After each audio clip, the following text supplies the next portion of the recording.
22 जुलाई से विश्व प्रसिद्ध कांवड़ यात्रा की शुरुआत। शिव भक्तों की सुरक्षा के लिए किए गए इंतजाम। एचआरडी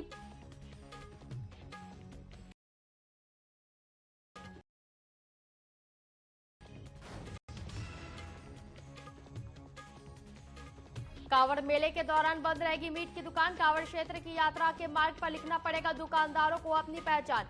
इस फैसले से असामाजिक तत्वों पर लगेगी रोक।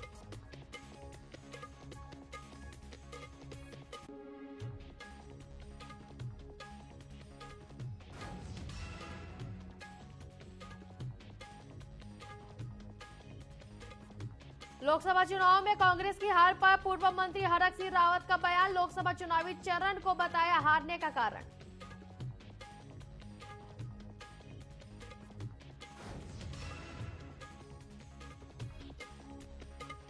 उपचुनाव में जीत कांग्रेस के लिए करेगी स्पीड ब्रेकर का काम। भाजपा ने कहा बहुमत की 47 सीट अब भी भाजपा के पास। पूर्व मंत्री हरक सिंह रावत का पलटवार। उपचुनाव में मिली जीत भाजपा पर नकेल डालने और स्पीड ब्रेक का करेगी काम।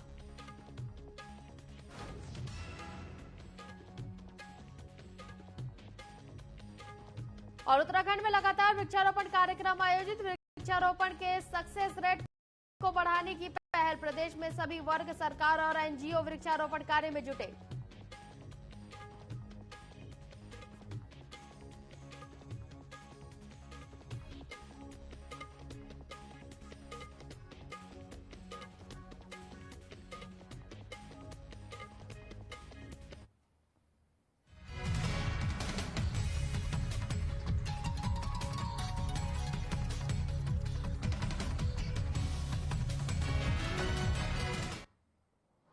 नमस्कार, न्यूज अपडेट में आपका स्वागत है। मैं हूं आपके साथ सिमरन मिश्रा। खबरों पर नजर डालने से पहले एक नजर इस वक्त की बड़ी खबर पर डालेंगे जो कि रामनगर से सामने आ रही है। विजिलेंस की बड़ी कार्रवाई देखने को मिली है रामनगर में। इस वक्त की बड़ी खबर आपको बता दें, विजिलेंस की बड़ी कार्रवाई देखने को मिली। रिश्वत लेते हुए सब इंस्पेक्टर सौरभ राठी को गिरफ्तार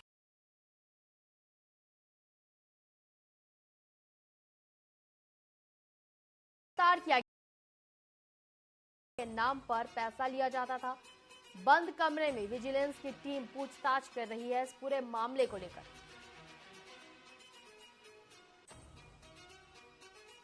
विजिलेंस की टीम बंद कमरे में इस पूरे मामले को लेकर पूछताछ कर रही है। रामनगर से इस वक्त की बड़ी खबर से आपको अपडेट करवा रहे हैं, जहां पर विजिलेंस की बड़ी कार्यवाही देखने को मिली है।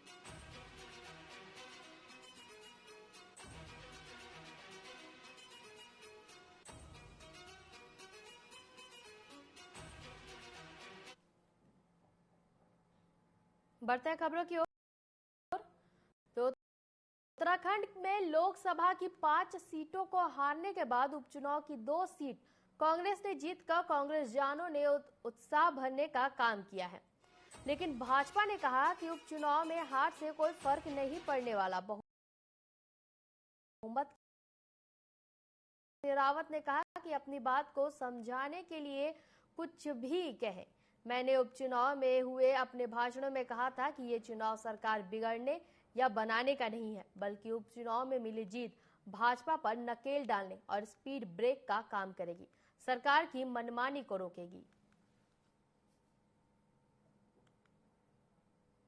आप मेरा गोपेश्वर का भाषण, आप मेरा पोखरी का भाषण सुनेंगे, आप मेरा मैंगलोर का भाषण सुनेंगे, तो मैंने यही कहा जो भाजपा आज कह रही है। इन सीटों ये चुनाव सरकार बनाने बिगाड़ने का चुनाव नहीं।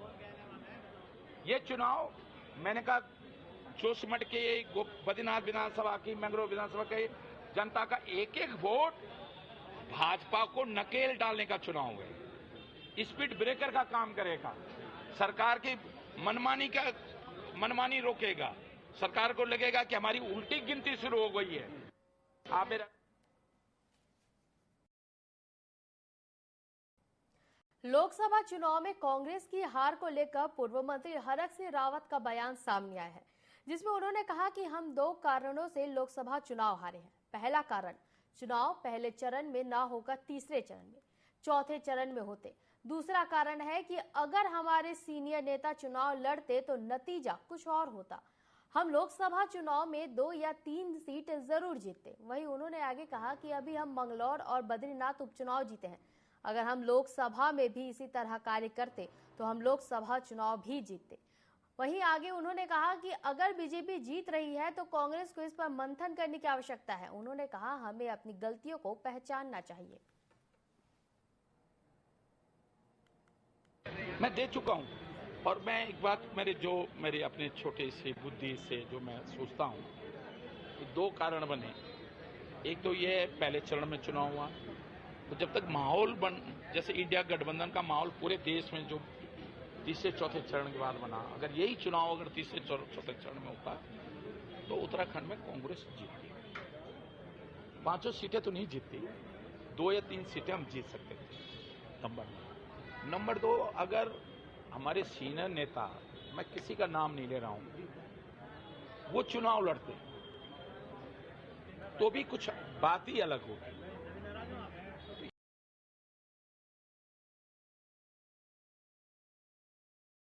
ये दो उपचुनाव तो किसी भी सरकार में रहते हुए जीतना बहुत मुश्किल होता है।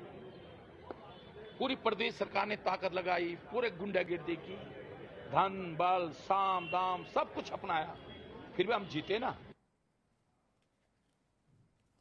हरिद्वार में कावड़ मेले को संपन्न बनाने के लिए असामाजिक तत्वों की रोकथाम का मामला सामने आया है।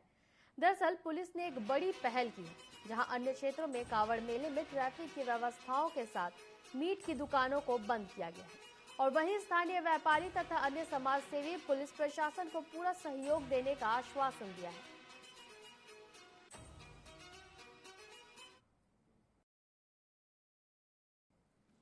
सरकार का विचार है और जो खुल के हमारी दुकान के ऊपर भी हमारी फर्म का नाम होता है। इसी तरीके से सीधी और सच्ची बात अगर हम प्रोपराइटर के साथ लिखेंगे, फर्म का नाम और प्रोपराइटर, तो इसमें कोई बुरी बात नहीं है। जो आम जन है वो अपने मन से जिसको जहां से जैसा सामान पसंद आता है वो ले, कोई ऐसी प्रॉब्लम वाली बात नहीं है। ये संबंधित नगर निगम क्षेत्र में जो दुकानें रहती हैं, हर साल की तरह मतलब जो सावन का समय रहता है उसमें एक डायरेक्शन नगर निगम की तरफ से आता है जिसमें वन संबंधित जो डिटेल्स होती है वो बताई जाती है। इस बार भी जैसा ही ये डायरेक्शन आया है उसको सुनिश्चित किया जाएगा कि ये मांस की दुकानें जो प्रतिबंधित दिन है उनमें ना खुले और इसको पुलिस भी सुनिश्चित कराएगी। विश्व प्रसिद्ध कावड़ यात्रा 22 जुलाई से शुरू हो रही है, जिसे लेकर सुरक्षा के लिए व्यापक इंतजाम किए गए हैं। इस विशाल आयोजन की सुरक्षा के लिए लगभग 7,000 पुलिसकर्मियों की तैनाती की गई है। कावड़ यात्रा के सुचारू संचालन के लिए यातायात रूट को भी डायवर्ट किया गया है ताकि श्रद्धालुओं और स्थानीय निवासियों को किसी प्रकार की कोई भी असुविधा न हो।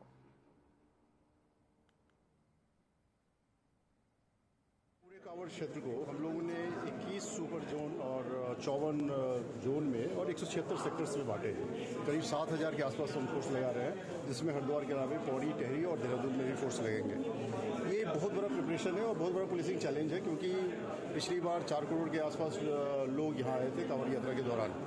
हम लोगों की कोशिश है कि ये जो कावड़ यात्रा है बिल्कुल सुचारू रूप से चले, उसी को लेकर आज हम यहाँ ब्रीफिंग करने वाले हैं। पूरे कावड़ क्षेत्र उत्तराखंड में इन दिनों हरेला पर्व के अवसर पर वृक्षारोपण कार्यक्रम आयोजित किया जा रहा है। सभी लोग वृक्षारोपण कर पर्यावरण संरक्षण का संदेश दे रहे हैं।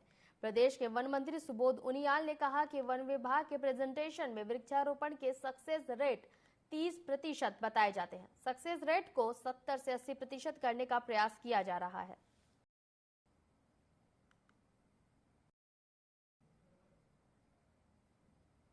उनको कहा था कि इसको बढ़ाने का काम करो, तो हम निश्चित रूप से पिछले 2 वर्षों में हमें सफलता मिली और सक्सेस रेट हम लोग बढ़ा रहे हैं।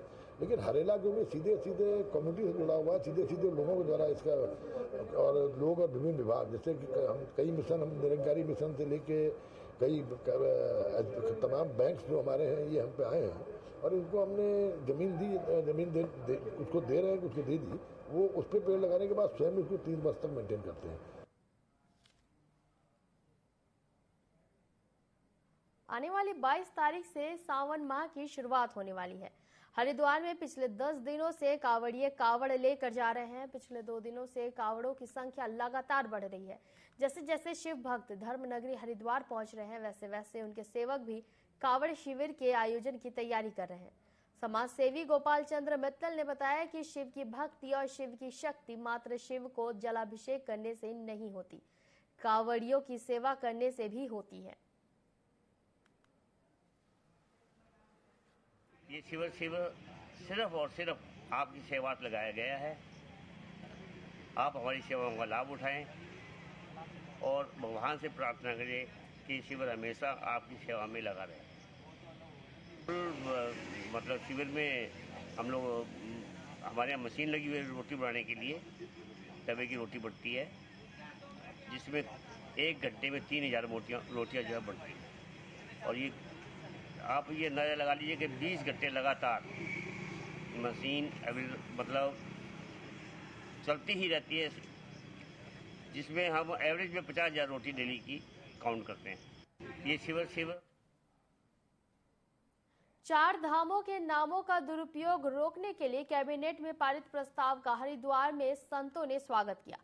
हरिद्वार के कनखल स्थित महानिर्वाणी अखाड़े में संतों ने जिले के डीएम और एसएसपी को धन्यवाद ज्ञापन देकर मुख्यमंत्री पुष्कर सिंह धामी का आभार जताया। संतों का कहना है कि दिल्ली में एक ट्रस्ट द्वारा केदारनाथ धाम नाम से मंदिर का निर्माण कराया जा रहा है, जिसे लेकर संतों ने आपत्ति जताई थी, जिसके बाद मुख्यमंत्री ने उत्तराखंड के प्रमुख धार्मिक स्थलों के नामों का दुरुपयोग रोकने के लिए नियम बनाने का आश्वासन दिया था। गुरुवार को हुई कैबिनेट बैठक में इस संबंध में प्रस्ताव पारित कर दिया गया है।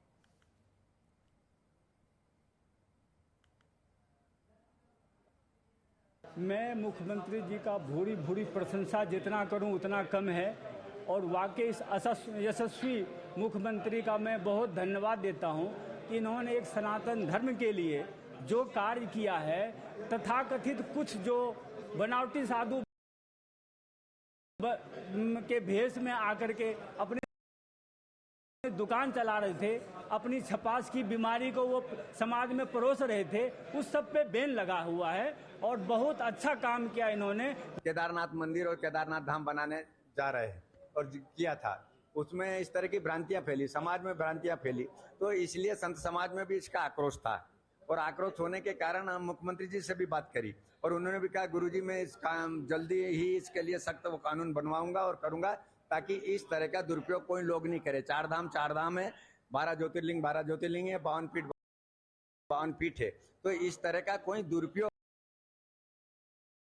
समिति बना के और कुछ अपने फायदे के लिए इस तरह का कार्य नहीं करे। तो इसीलिए हमने मुख्यमंत्री जी को इस बात के लिए साधुवाद दिया और धन्यवाद दिया। एक धन्यवाद ज्ञापन हमें दिया है और माननीय मुख्यमंत्री जी को विशेषकर उन्होंने धन्यवाद ज्ञापित किया है कि जो कैबिनेट का निर्णय है।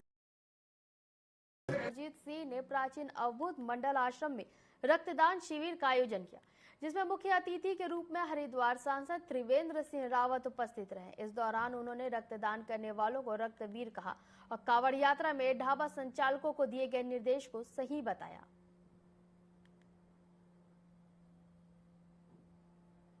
देखिए, आजकल ब्लड की काफ़ी आवश्यकता होती है सीजन में, और बहुत उचित समय पर यहाँ पर ये ब्लड डोनेशन का कैंप लगाया गया है। मैं तमाम आयोजक और जो रक्तदाता हैं, हम उनको रक्तवीर कहते हैं, उन सबको बहुत बधाई देता हूँ, बहुत शुभकामनाएं दे रहा हूँ। आज प्राचीन अवधूत मंडल आश्रम में रक्तदान शिविर का कार्यक्रम करा गया, और ऐसा ही नहीं कि ये पहली बार करा गया, हम निरंतर रक्तदान करते आ रहे हैं। आप देखेंगे कि भारतीय जनता पार्टी द्वारा कई ऐसे शिविर रक्तदान के लगे हैं, जो हमारे उत्तराखंड के अंदर जब भी रक्त हमें लगता है कि कमी लगती है, तो हमारा भारतीय जनता पार्टी द्वारा हर जगह निरंतर रक्तदान शिविर लगते हैं। आज आदरणीय मदन जी ने भी अपना रक्तदान करा, और मैं आपके माध्यम से कहना चाहता हूं कि रक्तदान शिविर हमेशा हर किसी को लगाने चाहिए, रक्तदान करना चाहिए। कर्णप्रयाग में पुलिस ने एक फिर मित्र पुलिस होने का कर्तव्य निभाया है, जहां महिला कर्णप्रयाग गौचर के नगर पालिका के कूड़ेदान में गहरी खाई में गिर गई। मामले की सूचना मिलते ही पुलिस मौके पर पहुंची और त्वरित कार्रवाई करते हुए महिला को खाई से सुरक्षित बाहर निकाला। महिला को सिर पर चोट लगी थी, जिसके चलते उन्हें तुरंत अस्पताल ले जाया गया है।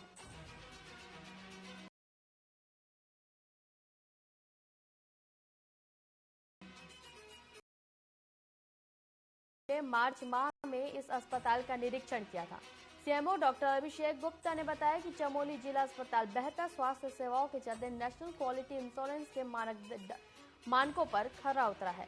इसके लिए जिला अस्पताल को NQS और लक्ष्य नेशनल सर्टिफिकेट मिला है। इससे पहले भी भारत सरकार की ओर से जिला अस्पताल को कायाकल्प के तहत अवार्ड मिल चुका है। साथ ही पिछले वर्ष प्रदेश सरकार की ओर से हर्बल गार्डन के रूप में अवार्ड मिल चुका है। की उपलब्धि लाने में ये काफ़ी टाइम से काम कर रहे थे। इसमें अस्पताल के जो मानक होते हैं उसको लेके जो है इन्होंने काफ़ी मेहनत करी। फिर उसके बाद जो है जब ये इनका इंटरनल काम पूरा हो गया तो उसके बाद एक एक्सटर्नल एसेसर्स की टीम आई हरियाणा चंडीगढ़ से, जिन्होंने उन सारी इनकी उपलब्धियों को चेक किया कि वो मानकों पे खरे। 24 में जो है असेसमेंट हुआ और उसमें हमारा जिला चिकित्सालय गोपेश्वर जो है पास हुआ।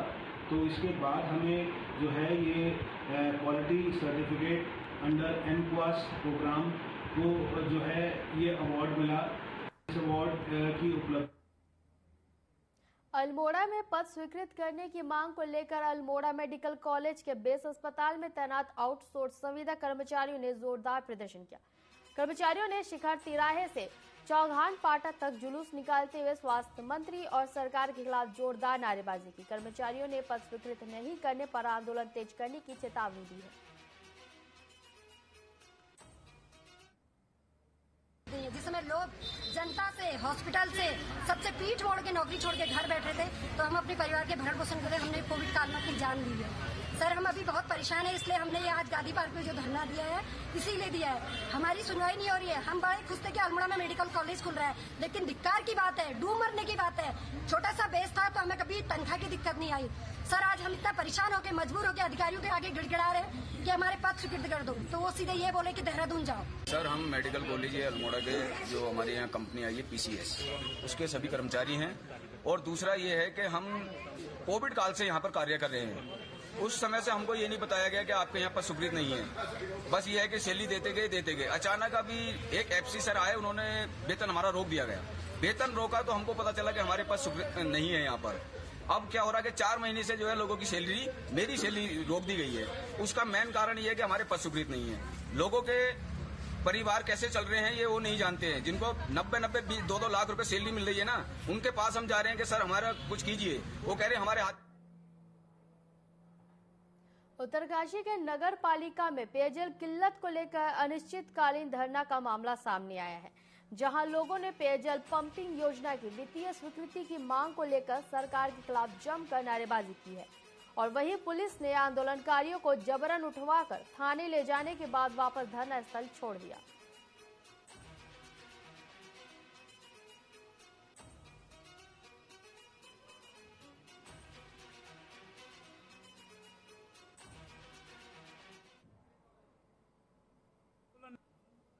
सरकार से अपनी जेन्युइन मांग, अपना मूल अधिकार पानी मांग रहे। हमने कोई भी अभी तक जो है आक्रोशित होकर के, उग्र होकर के कोई आंदोलन नहीं किया। सिर्फ हमने पानी की मांग की है उत्तराखंड सरकार से। लेकिन जिस तरह से उत्पीड़न किया जा रहा है हम लोगों का, पहले हम लोग तहसील के एक किनारे बैठे हुए थे, वहां से जबरन हमको हटाया गया। कल रात को जब हम धरना स्थल में पहुंचे तो तब तक उन्होंने तहसील में ताला लगा देते। स्पेशली कल तहसील में नया गेट लगाया गया हमारे कुछ साथियों को ऊपर बंदी बनाने के लिए। और हमारी कुछ महिला आंदोलनकारी और हमारे बड़े भाई श्री प्रवीण रावत जी, कई लोग ऊपर थे और कुछ महिलाएं और कुछ हमारे भाई लोग नीचे, हम लोग खड़े थे। उसके बाद जब हम लोगों ने थोड़ा सा बोला, उसके बाद बड़ी मुश्किल से उन लोगों ने वहाँ पे हम लोगों के लिए ताला खोला। और सुबह जैसे ही 5 बजे हम लोग अपने घरों को निकले, वैसे ही उन लोगों ने हमारे इन 3 भाइयों को, 3 लोगों को वहीं पे थे जो उन लोगों को उठा के जबरन यहाँ पे ले आए धरना स्थल। उत्तराखंड में मौसम विभाग ने प्रदेश के 5 जनपदों में भारी बारिश का अलर्ट जारी किया है। इसे लेकर मौसम विभाग के निदेशक डॉक्टर विक्रम सिंह ने बताया कि देहरादून सहित कई जिलों में भारी बारिश हो सकती है। वहीं उन्होंने प्रदेश के अन्य जनपदों में हल्की से मध्यम वर्षा की संभावना की भी बात कही है। साथ ही पहाड़ की यात्रा करने वाले लोगों से विशेष सावधानी रखने की अपील की है।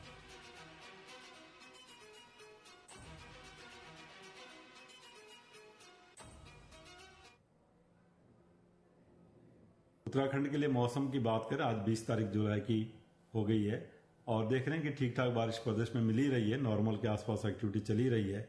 और आज भी देखें तो अनेक जगहों तक में जो है बारिश प्रदेश में मिलनी चाहिए, हल्की से मध्यम जो है। और एक दुक्का जगहों में अगर हैवी रेन की बात करें तो उसमें देहरादून है, नैनीताल है या चंपावत डिस्ट्रिक्ट है, या इसी तरह अंदर में जो हमारे बागेश्वर और पिथौरागढ़ डिस्ट्रिक्ट है उनमें भी संभावना है कि एक दुक्का जगहों में आज भारी वर्षा वहां पे मिलेगी। तो कहीं ना कहीं छोटे मोटे जो रास्ते हैं वो बंद हो ही रहे हैं, इस तरह का जो इम्पैक्ट हो ही रहा है। और नदियों में भी काफी जो जल स्तर है बड़ा। मसूरी शहर से भूस्खलन का मामला सामने आया है। दरअसल भारी बारिश के चलते मसूरी कोतवाली का एक बड़ा भाग भूस्खलन की चपेट में आ गया, जिसमें कोतवाली में बना मंदिर, 2 बाइक और करीब 7 रिक्शे क्षतिग्रस्त हो गए हैं, जिसकी सूचना अधिकारियों और एसडीएम को दिया गया। और वही मजदूर संघ के अध्यक्ष ने सरकार से जल्द रिक्शा चालकों को मुआवजा देने के साथ नए रिक्शा देने की भी मांग की है।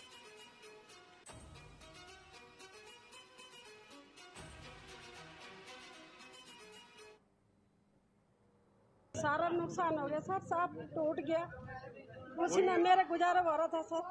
वही खाने कमाने का साधन था आपका? वही है और कुछ नहीं है। बच्चा छोटा है, ये रहा बच्चा यहाँ पे इतना सा छोटा है, कुछ कमाने वाला नहीं है, कोई नहीं है सर। यहाँ पे जो रात को पुस्ता गिरा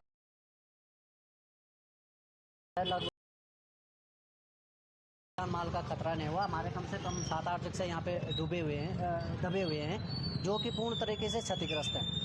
कुछ रिक्शे तो ऐसे हैं जिनके साथ कोई खाने कमाने वाला भी नहीं है। जैसे ये लोग यहाँ पे खड़े हैं, विधवा हैं, उनका रिक्शा कोई चलाता था तो उनसे ही उनकी रोजी रोटी चलती थी, वो पूरी तरीके से क्षतिग्रस्त हो गया। और जो 7-8 रिक्शे और भी दबे हैं वो सारे क्षतिग्रस्त हैं। और लगता है कि कहीं ना कहीं सरकार को इनको मुआवजा देना चाहिए, इनके रिक्शे जिनके दबे हैं उन रिक्शों को। राजधानी देहरादून में रिस्पना पुल से आगे ISBT फ्लाईओवर पर भीषण सड़क हादसा हो गया है। हादसे में स्कूटी सवार एक पुलिसकर्मी की मौत हो गई है और महिला पुलिसकर्मी घायल हो गए हैं, जिसे इलाज के लिए अस्पताल पहुंचाया गया है।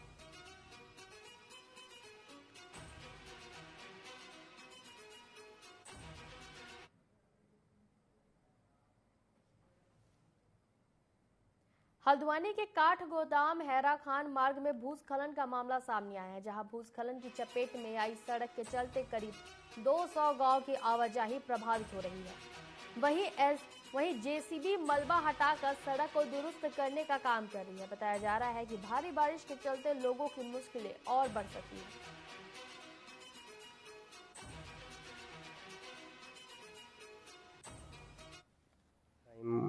जल्दी आना पड़ता है, गाड़ियाँ जाती हैं तो उनके लिए रास्ता साफ करना पड़ता है। वैसे बंद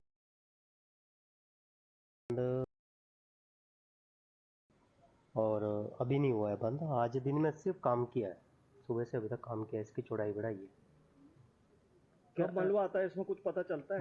बारिश की वजह से आएगा, वैसे रोड सही रहेगा। न्यूज अपडेट में फिलहाल के लिए इतना ही। बने रहिए TV24 के साथ। नमस्कार।